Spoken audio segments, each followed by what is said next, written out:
Hi everybody. So this week for your homework, you're dealing with the question of artifacts, what an artifact is, and what artifacts you might want to leave behind. So I've defined artifact here as something left behind that shows how a person or group of people lived. And I really mean this word thing, okay? So something, usually something you can hold in your hand or touch or see that a group of people left behind that teaches you about their culture. So your assignment is to write a paragraph about 5 things that represent you. So that if someone, 100, 200, 1,000 years from now was looking at our culture, was looking at your life, what things would you leave behind that would tell them something about who you are? So I decided to model this and show you a few things about myself to show you what we mean by artifacts.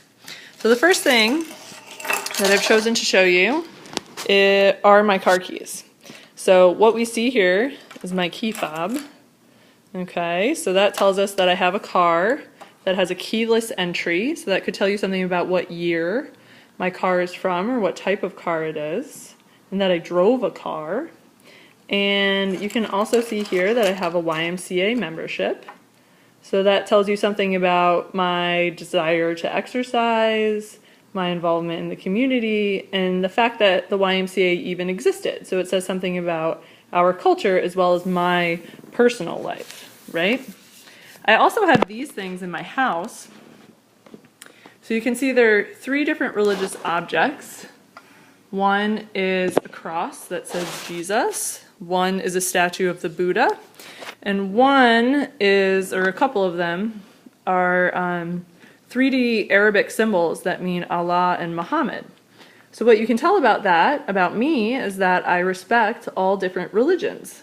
Even if you can't tell exactly which one I worship and practice, you can tell that at least I respect different religions, right?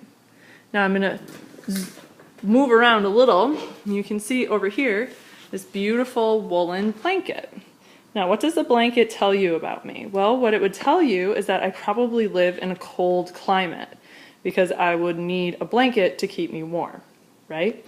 So I probably wouldn't have a wool blanket if I lived in the middle of the desert, right? Although it does get really cold at night in the desert, so maybe. But I would need a blanket someplace that gets cold. The last artifact I'm showing you are some pictures from places that I've traveled. So hanging on the wall in my house are images from different places that I have traveled to, and what that could show someone who was learning about my life are the places that I've been. So these pictures are from Alaska and Istanbul, Turkey. And it could also say that we as a culture are people who travel, maybe, that we have the ability to travel, that we have the technology to get around the world. And so these artifacts say something both about me as a person and also our culture as a whole. And that's what you're trying to do in your homework this week, is to come up with those artifacts that best represent you and that a person could study to learn about yourself and your life and maybe then broadly our society. Try to have fun with it and write the best paragraph you can. Thanks!